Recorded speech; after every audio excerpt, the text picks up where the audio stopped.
minha gente, tudo bem? Bora lá para mais um react de um conteúdo totalmente excelente. Desta vez o pastor Rodrigo Mocelin falando se todos deveriam fazer homeschooling. Bora ver onde a gente vai parar. Pastor, na minha faculdade, a única religião criticada é o cristianismo. Eles nunca atribuem erros a outras religiões, disse o meu seguidor aqui, o Davi, que faz faculdade de História. Olá, Davi, que faz faculdade de História. Tudo bem com você?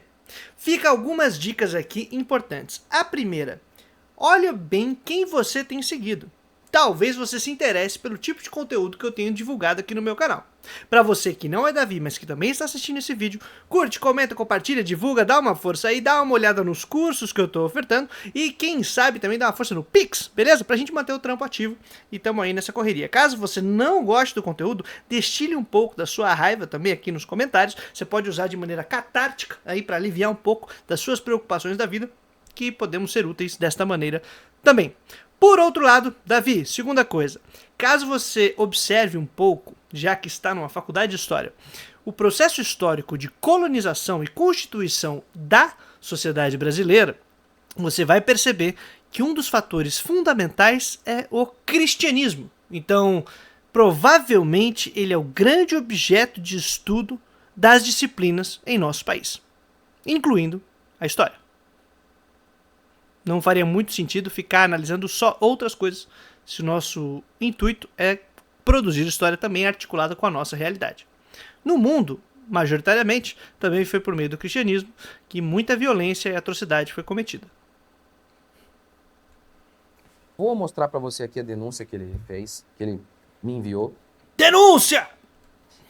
E eu vou falar o seguinte, muitas vezes as pessoas me dizem, você fica colocando peso nas pessoas para fazer homeschooling ou colégio cristão, participar de um colégio cristão. Eu vou mostrar para você que é dever de todos darmos uma educação cristã aos nossos filhos. Educação no lar. Direito de ninguém, dever de todos. Porque é caro pra caramba. Mas aí é outra coisa. Como é que se inscreva? Bora para mais um vídeo. Vamos lá. O Davi me mandou esse artigozinho aqui, que é lá da faculdade dele.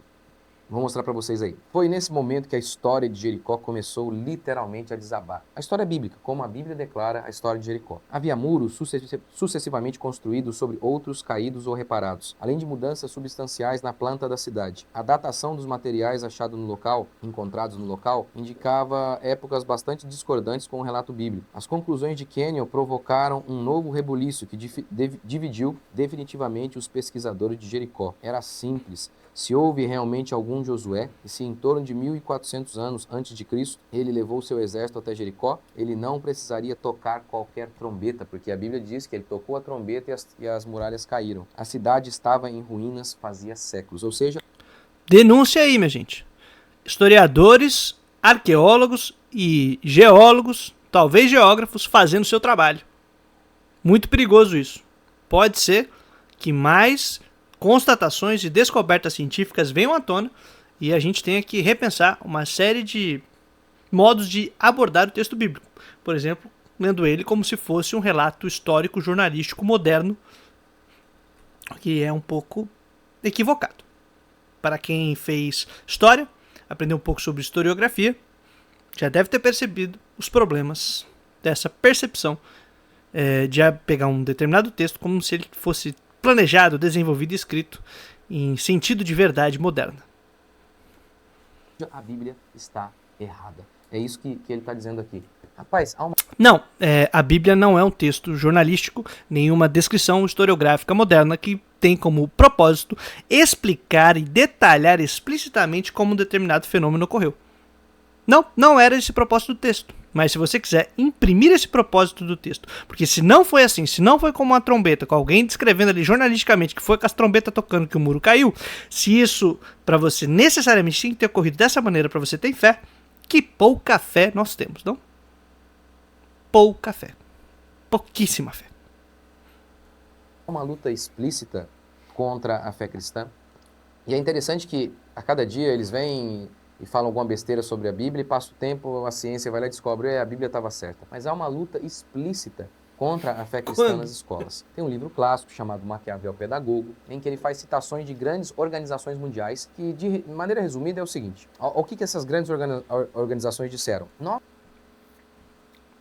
Já começa com climinha conspiratório, né?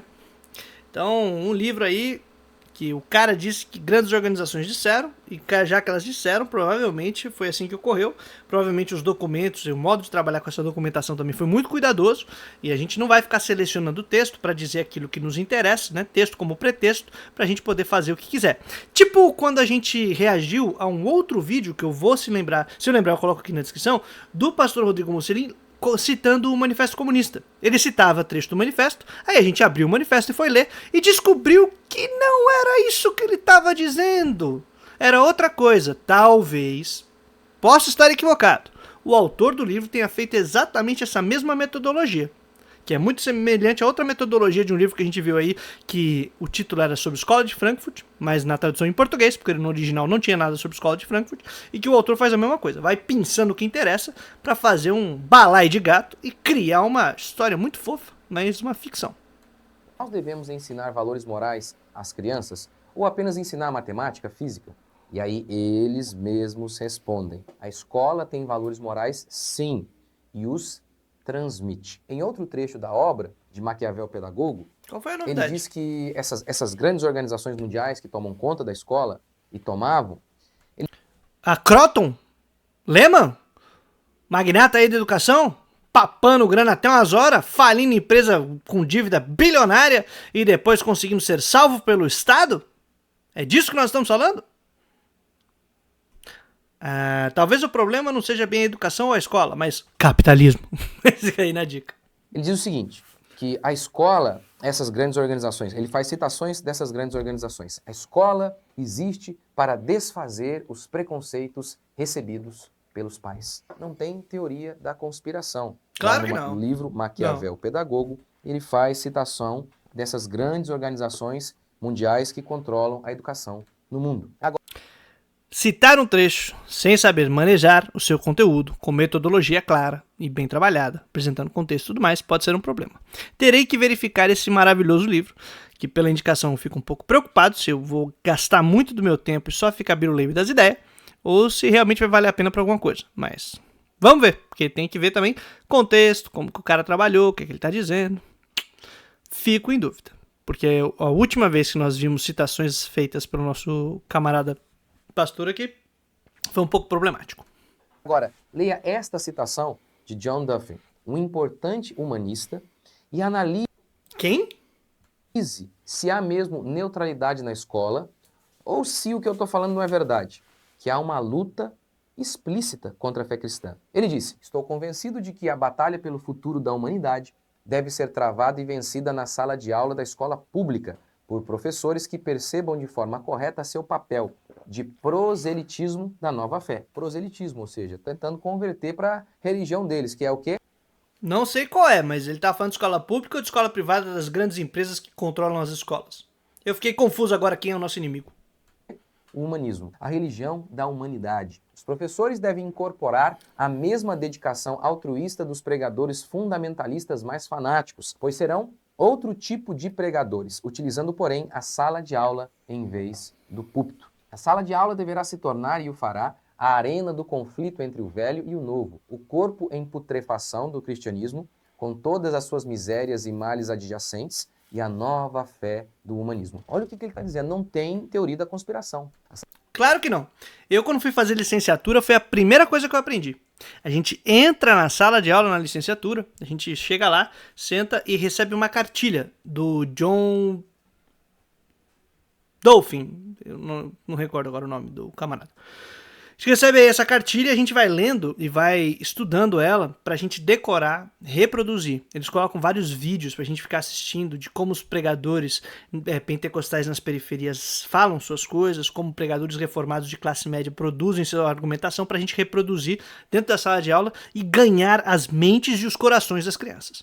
Nós fazemos, é a primeira coisa que a gente aprende na licenciatura. Você que fez licenciatura, você também deve ter passado por isso, afinal, não é uma conspiração aqui, é uma coisa aleatória. A gente sabe que é assim. Exército de professores sendo preparados para poder disseminar a nova fé do humanismo. Se você não pegou a ironia, pelo amor de Deus. A sala de aula vai virar um púlpito, vai virar uma igreja, onde o professor é um missionário. para acabar de sepultar o cristianismo. É isso que ele está dizendo. Então vamos lá. Parabéns, Dolphin, mas não sei o que isso significa. Ensino cristão. Efésios 6,4. E vós, pais, não provoqueis vossos filhos a ira, mas criai-os na disciplina e na admoestação do Senhor. A palavra disciplina aqui, crie seus filhos na disciplina do Senhor. É paideia. O dicionário da Strong explica assim o significado da palavra paideia. É todo o treino e educação infantil que diz respeito ao cultivo da mente e da moralidade. Ou seja, disciplina aqui é sinônimo de educação. Sim, paideia era a palavra utilizada para falar sobre o processo em que as famílias preparavam as crianças para a sua socialização. Ou, a depender da sua posição social, você teria tutores, instrutores, que aí também realizariam, participariam, contribuiriam nesse processo de formação. Quando as pessoas eram mais ricas, elas tinham ali seus filósofos, seus tutores, o pessoal para guiar e orientar seus filhos e filhas nas artes específicas, em que aí teria essa contribuição aí, mas a base seria a formação propriamente familiar, porque dentro do núcleo familiar as pessoas compartilhavam os valores que seriam socialmente aceitáveis ou necessários para você ser inserido dentro de um determinado grupo. Isso porque não tinha escola moderna, em que a gente coloca os filhos enquanto vai trabalhar e prepara eles para ser operário, que é essa a função da escola praticamente, especialmente para quem é de classe baixa. Então é formar a nova força de trabalho para substituição aí, né, da antiga força de trabalho. E dependendo da posição que você ocupa na divisão social do trabalho, você vai ter maior ou menor gasto de tempo e de recurso para a sua formação, com maior ou menor acesso. E isso tem uma questão de classe envolvida, então, portanto, de luta de classes. Pronto. Dito tudo isso, antigamente era na família. Hoje não dá para ser na família, porque mãe e pai ficam 10, 12 horas trampando. Ou na ida para o trabalho, trabalhando na volta para casa. E aí a criança não vai ter esse ambiente, esse núcleo familiar para formar ela. Exceto, claro, se você for de classe média e estiver muito bem estabelecido. Aí tem esse pessoal aí que faz o homeschooling. Nem traduz para o português, porque, né, já indica um pouquinho qual é o grau do pessoal que acessa esse tipo de conteúdo, compra ele, paga por ele e executa ele, tendo tempo relativamente disponível para tal. E recurso social também adquirido, né? No processo de formação. Cultivo da mente e da moralidade, isso é educação. Isso é educação. Na escola, eles se propõem a atingir a mente e a moralidade do seu filho. Era exatamente isso que era a paideia, que educação significava para os gregos. A formação completa do homem. Por exemplo, em seu diálogo, Leis, Platão... No caso dos gregos, realmente está certa essa frase aí da formação completa do homem, porque com Platão, Aristóteles, Sócrates, né, só eram inicializados e entravam nessa patota dos formados, cheio das capacidades, homens. Aliás, só era reconhecido cidadão, seres humanos do sexo masculino, que fossem livres, gregos, né, então não podia ser escravo, não poderia ser de outra etnia, e aí sim teria essa relação com a paideia.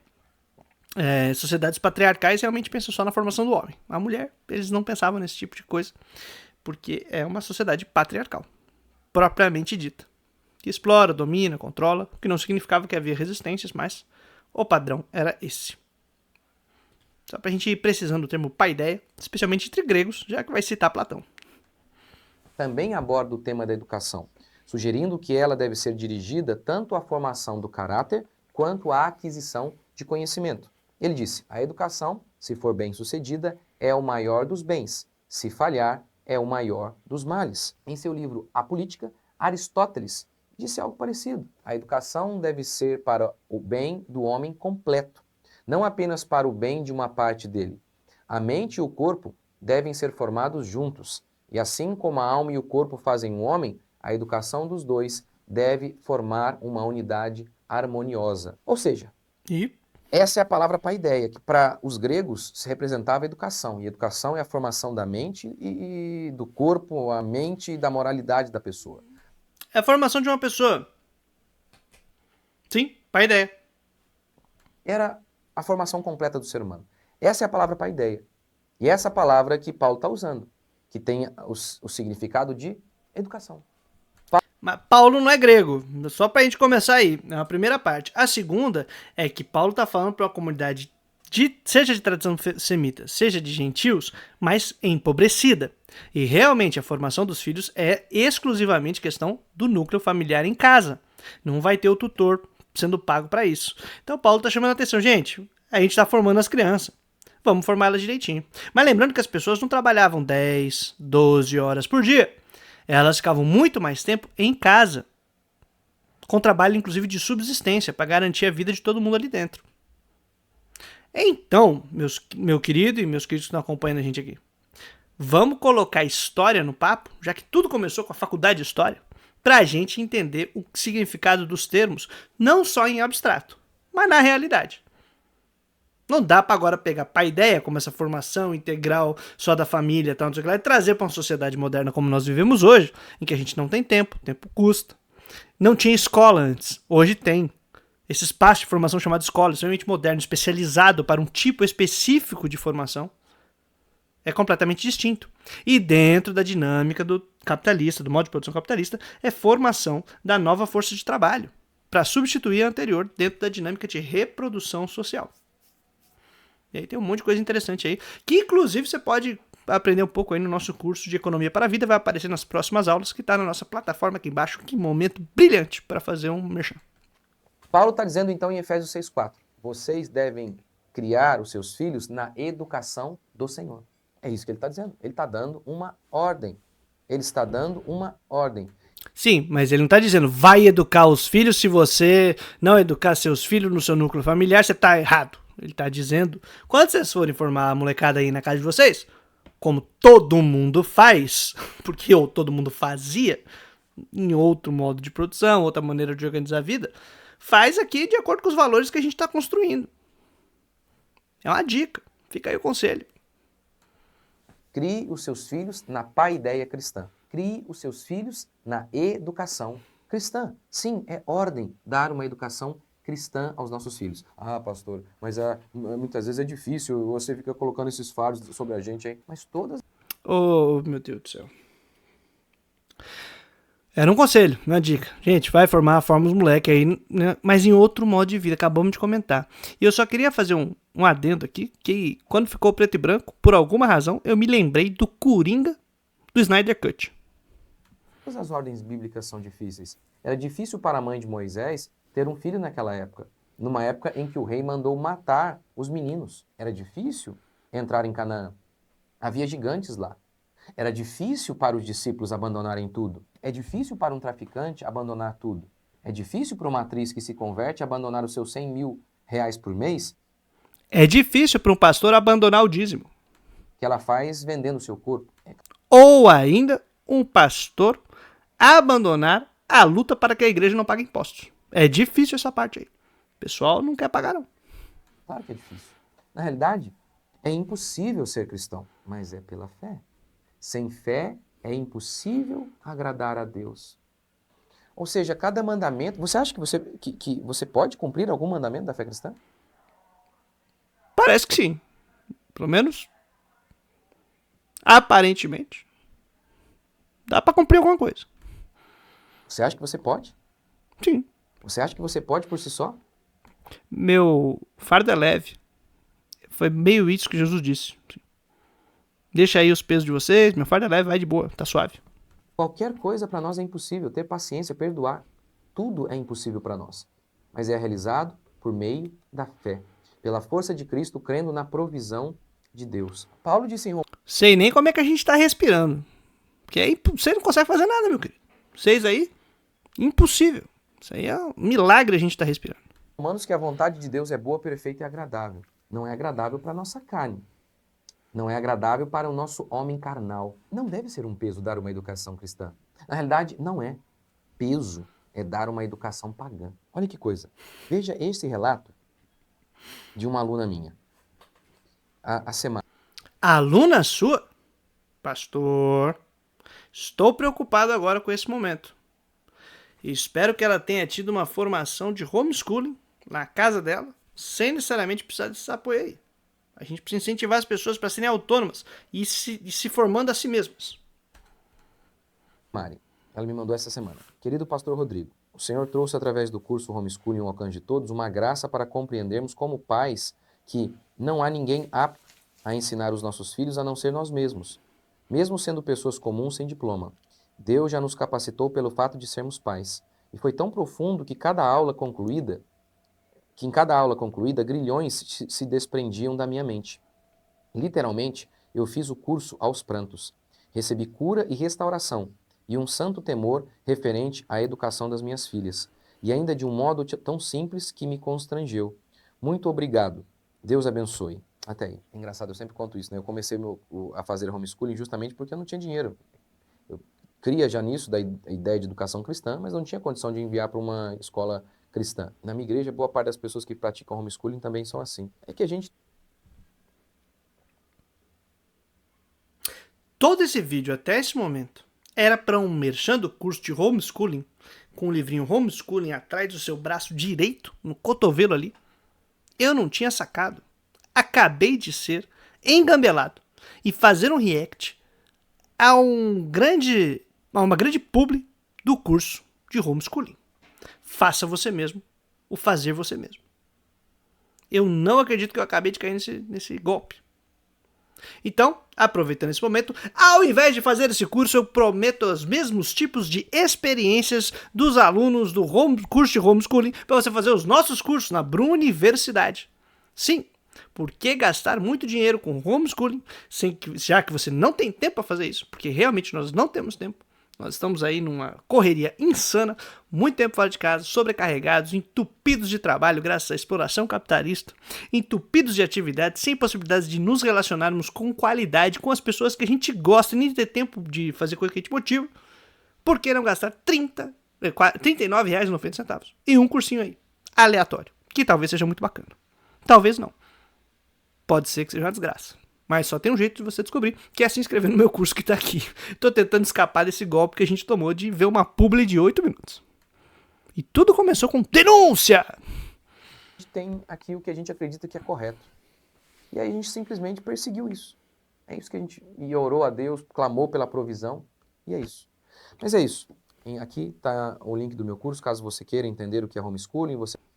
Aqui também tá o link dos meus cursos. Então... Só pra gente poder conversar um pouco aí, são possibilidades, né? A internet é um lugar que a gente vai vendendo curso, loucamente, especialmente quando a gente tá sem grana, desesperado pra poder pagar as contas em casa. Fica aí essa dica. E se você for fazer faculdade, faça homeschooling de faculdade. Não vá pra faculdade de história. Porque pode ser que você seja surpreendido lá por ciência. Então, fica aí a dica. Você vai entender que não é se tornar um professor de 1000 matérias, que você não precisa ter muito dinheiro, nada disso. Mas é isso. Eu acredito mesmo que todos temos o dever de dar uma educação cristã aos nossos filhos. E para aqueles que, principalmente para aqueles, é para todo mundo, mas principalmente para aqueles que não têm dinheiro, o homeschooling é espetacular. Exatamente. Você não tem dinheiro, não tem tempo, não tem como ficar com seus filhos, homeschooling é a melhor opção que você tem. Não tem outra saída. Minha gente, aqui ficamos tomando um chapéu de uma publi, mas fazer o quê? Trazendo a boa nova todo dia útil até a vitória final, até quando somos surpreendidos novamente. Valeu!